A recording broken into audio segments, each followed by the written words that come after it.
Welcome back to the 5th episode of 10 for the Producers. I'm Darian Vorlick, and we've got Travis Day. Back from where you spent a month over at Ilphonic in Denver working on the FPS side. So first off, we just want to start off, we're filling in for Chris. Chris is overseas in the UK working on Squadron 42. So we're doing another episode of 10 for the Producers. So we first want to start off with thanking the backers and subscribers for making shows like this possible. Without you guys, we would not be able to make this kind of content possible. No, and I think this is, I don't know, being able to talk directly to the community is one of my favorite things about working here. So I think it's hugely beneficial to have subscribers that are willing to throw down and make it possible for us to be able to communicate in this way. So I really appreciate it. Should we start? Yeah, let's see. You want to do Radiant Flux? Sure. So the first question comes from Radiant Flux. Will we be able to retract the wings of the ships that can when in space? The Hornet and Vanguard, for example, have retractable wings, but currently looks like as if they were meant to be extracted for space flight. So for those who don't know, the Vanguard and Hornet, they have what we call swing wing type configuration, where the wings kind of, depending on the speed, they kind of fold in and out. But in space, there's no aerodynamics, which a lot of times what the swing wing is for is decreasing the drag coefficient, allowing the craft to fly faster. So in the case of the Vanguard, we actually went to one of our tech designers, Calix Renault, and I actually asked him about what are we going to do, or how is this going to function on a spaceship? And he said that it's going to be a button that you can toggle on how much you want the wings to be able to deploy on the Vanguard. And on the wing tips, there are thrusters. So for example, if you want to go super fast, you swing the wings inward, therefore the thrusters are pointing towards the aft, thus allowing you to fly faster. When the wings are further out deployed, they kind of give a little more, I guess, right would be leverage for controlling how much roll and giving you better response to roll. But it does increase your, I guess, cross-section signature because the wings are a lot wider at this point, and it kind of makes you an easier target. But increases your axial rotation. That's what I was looking for. I just wanted to use it. All right, so our next question comes to us from Krell. It's a two-part question. You're pushing your luck, buddy. First, will there be a sump for heat as part of the heat pipe system, so a heat sump that you can dump heat into? That is a way to temporarily store a certain amount of heat to prevent it from increasing your signature if you're trying to be stealthy. Second, if your sump fills, I hate when that happens, and you don't want to radiate that energy, will the temperature inside your ship rise, and how will that affect your avatar and the rest of the crew? So, again, I went to Calix on this. Yeah. It's just like the idea of like... roasting the crew inside, like a rotisserie. Did you see Ace Ventura 2? Yes, the Rhino. Inside the Rhino, yeah, exactly. It was actually kind of the picture that came to mind because, well, when you're dealing with, whether it's fusion power plant or thermonuclear weapons, you're talking about thousands of Kelvin or thousands of degrees Celsius or Fahrenheit, whichever system you'd like to use. That's not something you want to shunt within the cabin. Yeah. So that's going to instantly, Ace Ventura Rhino you. Now, per Calix, he wanted a system where, let's say you had a heat sump tank where basically a lot of the heat overflows temporarily just to keep it from radiating to the outside, but that's going to cause wear and tear on the ship. So if you keep doing it over and over and over again, it's going to damage the system. So it's not something that's meant to be used all the time. It will temporarily give you a quick IR reduction because, I mean, if you're going at full thrust, that's going to generate a lot of heat. It is kind of a cool idea that like you come out of a jump point of Vanguard and like nobody knows you're there yet, and you basically do your stealth attack run. Right. And then dump whatever that thing is and scoot out of there. I like the idea, yeah. It's still... I think it is one of those things too that we've always talked about from the beginning, is kind of having like a sump, a well, a storage unit. So I think it's something we do, and it would just be another item that attaches to a hard point. Yeah. So just don't go into that sump tank. Yeah, don't go into the sub tank. And I'm trying to think. After a long battle, you're getting out of your constellation. You're doing the. I can't get that movie out of my head. Star Trek First Contact, when Data releases like the plasma coolant. Oh, yeah, and all the Borg get fried. Yeah. Same thing. We'll do that to the Vandal. There you go. I think we've beat this question to death. Yes. There you go. All right. Next question comes from Mad Run Bad Run. I've had a thought, and yes, it hurt. This is as much a suggestion as a question, but my musings are thus. Have you thought about a visual way of in-game communicating ideas and information to your fellows, such as jump point locations, ship modes, or ship mods, etc.? When thinking was in a hangar or a ship location, you could tell your associates to gather around and enter into a map projector mode that you physically control your avatars, gestures to a point, add information displayed, and the other players could save onto their own mobi-glass. Yes and no. We've thought about it largely in the discussion, I guess, of capital ships. Mm-hmm. So, for example, if you're in an armada and you're on your large bridge and the admiral or captain of the ship can say, I want all ships converge on this target on a giant hollow sphere or hollow table, and all of them kind of, every other ship gets that information related to their command bridge. Command and control mechanic, yeah. Right. But as far as smaller ships and things like that, maybe even possibly using like an interactive map where you pull up your map kind of like in a party mode where everybody can see where they are on a two-dimensional map, and everybody click point here and everybody knows that they have to jump to that location. Yeah, I could totally see it on the ship like the Carrack that has that large map area, or even a Constellation has a map display that you could kind of like John Madden it with your friends, where you get out your digital holopen and start circling stuff. It seems to be standard MMO fare. Yeah, it really does. I mean, it seems like something that because you brought it up with the command and control. Obviously, will support that functionality, but I think you could do that on anything. And once the functionality is there for command and control, you could do it on any number of devices or displays. Yep. Due to the extensible nature of our hollow framework that they've written at Behavior. It's hollow? Yes. It's a poor framework. No, yeah. It's all hollow. Actually, your bones are partially hollow. The honeycomb pattern gives them their strength. Anyway. Our next question comes to us from Gerald Evans. As a way to recruit people to Star Citizen, have you thought about bringing a facial capture rig/booth to the conventions and letting people really flesh out the PU and become part of the game? Would that be more of a headache than it's worth in variety and publicity? Yes. I like this question because it was something I was talking with one of our animators, John Riggs, about, since we're working on that facial capture system. And while it would be kind of a cool, novel item to have, like at E3 or Gamescom or even CitizenCon, for everybody to come in and just sit down and have their picture taken, have a 3D model done of their character, well, cool. It's not something that's very viable in the immediate future. No, I mean, it would take a massive amount of work to translate that into the engine. Yeah. So it's a cool idea, just not something that we're ready to kind of sit on just yet. And I think we've talked about doing it. It's really the economics of it. It's, do you want to spend X number of man days per character artist converting? I mean, we shoot 1,000 heads at E3. Mm-hmm. First of all, we don't need that many. We can make variants ourselves internally just by pushing around sliders. Second of all, holy crap, that would take probably beyond the next E3 to convert all of those. Well, I think they're also talking about like being able to scan your own face as your own character. Yeah, that would actually be... Because something we'd like to do eventually.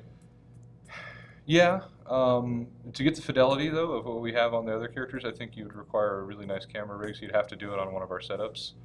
And it would just take a lot of work from a character artist to actually translate it. Because like we recently did all those heads, the Danny and the, God, I forgot the other guy's name. I feel bad now. The two British-looking heads that we're putting into the game.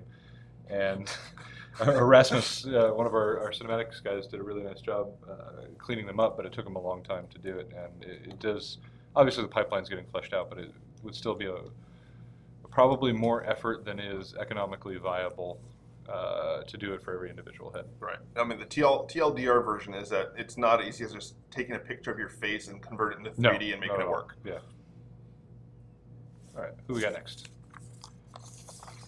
Lachlan. This one's for you, Travis. Since you're fresh off the, not boat, but airplane from Denver, when do you plan to have the FPS module released? As soon as it is ready and meets with Chris Roberts' expectations. How's it looking so far? It is looking good. There's a lot of things I think that we tend to do internally. It's interesting where, so you go buy a new game, and I've been harping on Hardline recently, but you go play Battlefield Hardline, for example, and you play it for a month or two. And then after a while you start to go, man, I really wish this game, this game's cool, but I wish you could do X, and I wish you could do Y, and I wish you could do Z. And sometimes we, as developers, will encounter that problem ourselves internally, where we're seeing something all throughout this development cycle, right? So from the very, very beginning, the concept of this thing, and then seeing it through to the prototyping stage, and then to the playable stage, and then you start getting to where you're playtesting it every day. And like when I was at Delphonic, we're playtesting the FPS build multiple times a day, every day. And you actually get player fatigue in the same way that a player does with any game, and you start to go, okay, wow, this is really cool, but you know what it's really missing is a little bit of paprika, a little bit of nutmeg, you know, and so you kind of come up with these little things that you want to add that complete the experience and complete what you find lacking in the experience, right? And so when I first got out there, one of the things we did is we took a look at this current state of the game, and we kind of came up with options. It's like, okay, if we want to ship in X amount of time, here are the things that we can do and the things that we can't do. And if we want to do it in Y amount of time, you know, same, Z amount of time, and I don't know, rule of threes, you generally do 3 options. Presented those, said, you know, here are the available resources, here are the different things that we've been identified that we need to work on. How do we want to cut it? And the decision was made to basically go for the maximum amount of detail and fidelity. And I actually think it's going to be very, very cool. It's just going to take a fair amount of time. There's other things that we've been doing in the background, too, that influence this decision, like we're moving from Fmod to WWise, the audio middleware package made by Audiokinetic. So in making that transition, we are kind of having to reset up all of the audio. Now we've decided to make the move out of its own stream that it's been sitting in since pretty much since PAX Australia, and bringing the FPS back into the main development branch so that it's going to get all these new features like new lighting. So we're doing some relighting of the levels because we got new lights. We have the new Aegis system. It's a term that's really going to catch on eventually, but it's basically like Euphoria from Rockstar, or Ragdoll physics. Yeah, exactly, or Ant from the EA sports game titles. Then we also have, so we have the WY stuff, we have that, we have the new physics stuff, we have the new item port system that's been done in main. So all of these different things that build a much more cohesive experience, because obviously when the FPS releases, it's also going to release with Arena Commander, and it needs to have support for the social module features that are coming online. So since these all need to be integrated in the move back to main, we'll get a lot more feature fidelity, we'll get a lot cooler behavior, and the zero-G is going to be awesome. Just the new full body look poses and animation are going to be rocking. But that all takes time. Yep. So that is the very long-winded answer to when we plan to have the FPS module released without actually answering the question.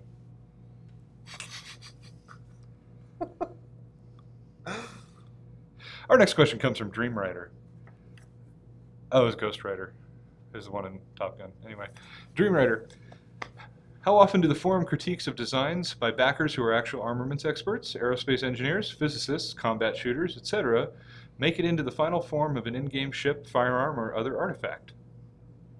Quite a bit, I think. Yeah. I mean, we do factor in a lot of the community feedback that we get from experts in the various fields. So, but at the same time, because it is a science fiction game, there is a certain level of suspension of belief that, I mean, let's take the Vanguard, for example. Mm-hmm. It's a swing-wing spacecraft. In terms of aerodynamics, it doesn't really make a difference if it's got a swing wing or not. But one, it looks cool. Two, we gave it a purpose to give thrust. Same thing with a torpedo. Yeah. Traditionally, a torpedo is a projectile that's launched underwater. So what do we do in space when missiles are doing the same thing? So we kind of created our own class of projectile. Behavioral differences, yeah. Yeah. So while expert critique does factor into our decisions, at the same time, ultimately we look at what's going to make it fun. And if we have to take the route of let's make it really realistic, but it sacrifices fun, I'd rather go the fun route. Yeah, agreed. And as somebody pointed out, I think it was on the Retaliator, this one I do want to change, and I know that Chris would want to change it too, based off his feedback on the original Bearing Marksman, was that the Retaliator's torpedoes look a lot like Mark 48s, which I believe are used by the U.S. military, and they don't actually have any thrusters on them for attitude adjustment. So we should probably add some thrusters on there. So that's one piece of advice that I think we'll take. They could have perpetual motion engines. That is possible, yes. The other hard thing with the internet is, as he points out, you know, a lot of people on our forums are armaments experts, aerospace engineers, but it is also the internet. So, you know, like when I'm on the internet, I'm a soldier of fortune. That's my persona. So, you know, it's always hard to determine who's telling the truth. And usually I do know a lot about astrophysics. Yeah, actually. So I get to teach our team about gravity. Oh, yeah, yeah. How, do you guys have that seminar coming up? Oh, okay. Not yet. Nice. In a couple of weeks. All right. You haven't moved a bullet in a while. That's true. Mark 48 is a Mark 48 torpedo. Yeah. Okay. I Or was looking. Mark 48 AdCap, which is a more, which is like a Gen 2, more advanced version of the Mark 48. Next one is Algorithm. Good day, guys. I guess he's from Australia. How is CIG prioritizing bug fixes, etc., compared to further development? So this is actually a pretty easy question for us. You should take this one then. Okay. I actually just had this discussion when producer Jason Hutchins was visiting from the Austin office. We also discussed this with Alex Mabry and also our new production coordinator, Lisa Ohanian. One of the things we have to look at... Swimming in producers. Yeah. Seriously. I mean, we have so many producers now. This is awesome. We have to look at whatever given development time that we have. For example, if we've got a patch coming out in, let's say, 1 week, looking at the level, the amount of bugs that we have, and amount of tasks that we have in our tracking system, Jira, is it feasible or even realistic or even wise to be able to try to get all of these bugs fixed and sacrifice feature development? So, for example, do we want to take, maybe Dan or Calix or Matt off of a feature to get them to fix bugs? Well, it depends on the priority of that bug. If it's a blocker, meaning that it actually prevents players from being able to play the game, then obviously that's going to be of higher priority, and we're going to have to stop development just so players can actually be able to play the game and fix that. But if it's something that's, whether it's low priority or even if it's a high priority bug, but ultimately we're going to fix it eventually, we're going to focus on more feature development because that's going to iteratively develop the game even further, and it could get to the point where we may end up pushing that bug so far down the road that eventually whatever redesign that we do fixes it anyway. So when we revisit that bug, we go back, oh, it's not happening anymore because we fixed it, 3 months ago. No, and that is a great example. It's something I was just talking with Paul about today. And like during the release of the Gladiator, there's some great examples of that when there are certain behaviors within the ship that are exposed by the introduction of multi-crew that are supposed to be handled by the Ghost system, the game object state machine system, in the long run. And this being like, A, if you get out of your seat, and in getting out of your seat, the turret deploys down, drops you off, then it needs to return back up, and it needs to be aware of its up or down state and where it should be when you hit the call button and all that kind of stuff. Same thing applies to the Constellation. You see all kinds of bugs with the Constellation with it, whether or not it's deployed, whether or not the back of the Avengers deployed, Cutlass deployed, all this stuff. So all of these kinds of issues are handled by Ghost. That's Ghost's job, game object state machine. But we get into a situation sometimes where, like on the Gladiator, some of these will actually break the functionality of the ship if, for example, you get out of the ship and then the other guy gets out and then you get back in before he does. This doesn't reset, you can't get back in the chair. Okay, well, we got to fix that because that actually blocks your ability to do the thing that is critical to this patch. But there are other funny issues, like where if you use something or multiple things within a short duration of time before the other actions have completed, it'll just queue and do all those actions, even if they should be mutually exclusive. So like, you can close the door while deploying a stairwell through the door, or something stupid like that. That stuff, whatever, it'll get fixed by Ghost in the long run. Right, and visually Sure, it looks weird, but it's kind of funny too, and it doesn't impact the actual game experience. From a production standpoint, I'll give you actually using the Constellation example, because we're actually in the middle of redesigning the Constellation. It's being done by Josh Coons, Chris Smith, and a few of our guys as well, Kirk Tomei, Mark McCall. Kind of want to make sure they get their credit. Mass select all those bugs, disregard. Yes. Yeah. Because our QA guys, our QA job, their job is to go into the game, test whatever's actually live in whatever function or fixed version that they're working on. If they find a bug, they report it. We have to look through those bugs as producers to see if it's something that we want to prioritize our devs to work on. In the case of the Constellation, because we already know that we're going to be redoing it anyway, we tend to just kind of either close those bugs saying that we're not going to fix them, or we shuffle them off to a later version, let's say 2.0, knowing that that ship's going to be reintroduced within that time period, and therefore these bugs may be null and void, but we still want to hang on to them just in case. Yeah, and then it's just a regression. Yep. Yeah. All right, next question comes from Beer for the Beer God. Our good old buddy. Yeah. Is the new damage... he consistently has good questions. So he does. Props to him. He also pays us under the table. That's great, too. With beer. Yeah. Is the new damage system described in the latest monthly update another attempt to reduce the workload for developing new systems, or is the emphasis more on fidelity? How do you intend to balance things given that so many knobs that you could otherwise tweak are embedded in the physics simulation? I believe this is regarding the physical-based damage that we're working on. Yeah. You Go for it. Okay. Yeah, so the answer to your question is both. In the same way that the damage system on the ships of how they take damage was A, more performant, B, less work, and C, looks better. Similarly, the physically based damage being physically based, we need to come up with a new term, but the physics-based damage of projectiles, it still sounds a little too similar. Anyway, physics-based damage of projectiles will A, reduce the workload in the sense that once we've converted everything and we have the math and the formulas down, we should theoretically be able to tweak the values much more readily and quickly, and they'll make much more sense relative to one another. Right. Because right now we're punching in arbitrary damage values based on what feels right, and now we actually have to justify those with physical realities. So that's what's kind of cool about it. It'll also make it so that the barrels for the different ammunition will actually have to match. It basically brings a whole new level of fidelity. The other piece of it is that, yes, we do intend to balance things, given that so many knobs we could otherwise tweak or embed in the physics simulation, but we still have all those exact same knobs that we would tweak. They're just as part of the physics simulation. So you can change the mass, you can change the density, you can change the size. There's all these different things that you can still tweak. They just come now with, I don't know, physics-based names, basically, right. as opposed to arbitrary damage value. And an inherent value already embedded into it. For example, if you want to use depleted uranium versus... And you can standardize those across weapon systems and ships, yes. and they behave the same, they'll feel the same, and so that's... Sorry, I just got Wow, you just got really animated. No, I got really excited about that one, because that's the cool part, right, is that if you make something a physically based, data-driven system, what starts to come out of that system is emergent behavior that feels right to the player. And that's what makes this such an important thing to do. Right. So, and it's easier. So, all right. So next one from Kaiser Soze. How is the upgrade system going to work on ships? Say I have an Avenger. Does each ship come with a level on the subsystems like it does on the power plant or weapons? Will each ship have different levels of targeting system, coolers, etc.? Give us a brief rundown on them and how they might vary between, say, variants. I would assume that the Freelancer might have a higher target system size than the Freelancer Max, etc. Yeah, and so actually this is something we already see on some of the variants, like the 325 in the 300i lineup. It has the WillOps targeting computer, which allows you to dock more targets. It allows you to lock on quicker with missiles. The Aurora LN, I believe, LN has a better cooling system, so it can kind of dump the heat from the additional weapons that it comes with from by default. Without a sump. Without a sump, yes, with no sump.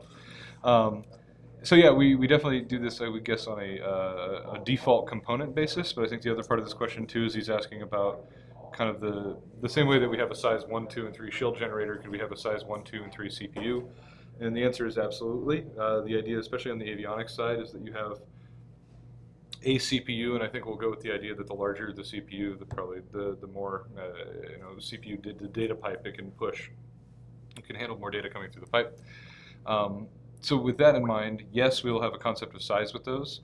Now it may be that your avionics unit has a size that it can accommodate, so maybe you can put in a motherboard of this size or a motherboard of that size, which will then have a number of slots of different things you can put in your targeting computer, you can put in all these different things, and you can maybe make a choice that, oh, I want to use 2 slots on this as opposed to 1 and have it better.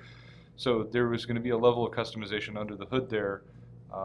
That is something that Chris really wants to see, just like you're talking about. So yeah, the answer is yes. It is a bit odd, though, that we'll have larger CPUs that handle larger amounts of data when, in the modern day at least, CPUs continuously get smaller as they get faster. We ignore Moore's Law. Yes. Yeah, every 8 years our CPUs actually get slower. All right, this last question comes from Tommy Train, aka Arkalili. Hey guys, seems like forums are full of top speed and relative ship speed discussion, so maybe I was hoping you could talk about the bigger picture now and how this is developed moving forward. So question, can you describe the game design pipeline for setting ship top speeds and relative speeds?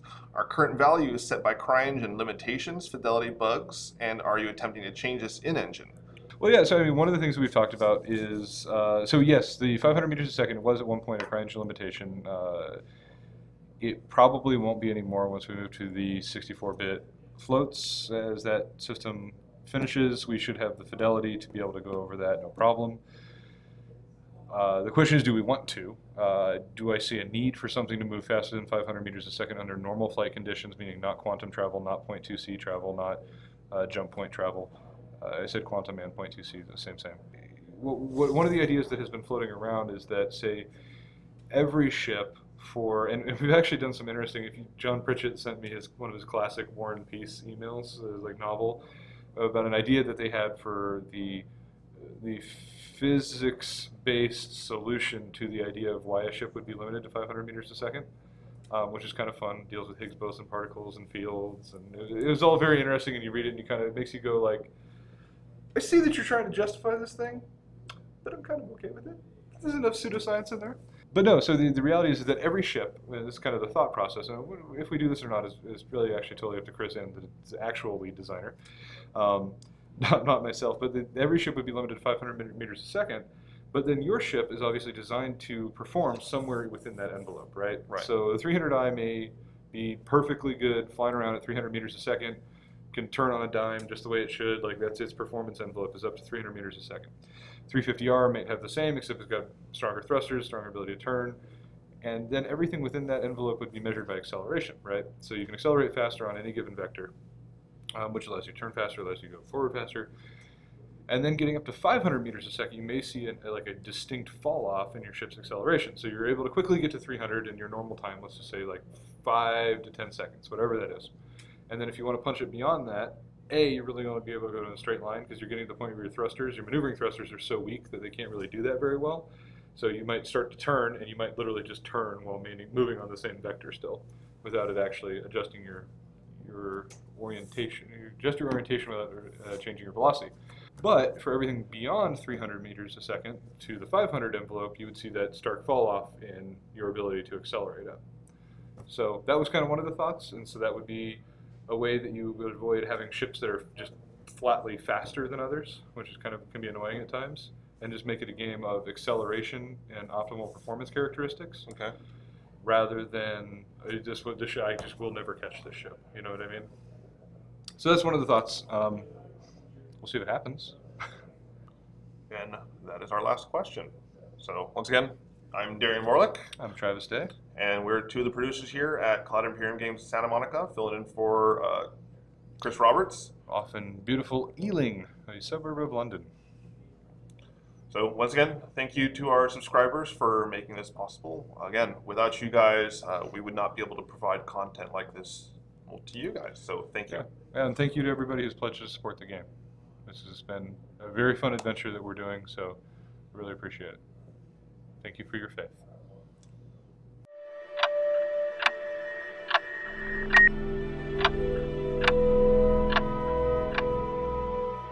Hey guys, thanks for watching 10 for the Chairman. If you guys would like to see more episodes, go here. If you guys would like to subscribe to our YouTube channel and always keep up to date with all our video content, go here. And if you guys would like to watch episodes of Around the Verse, go here please. And I will see you in the verse.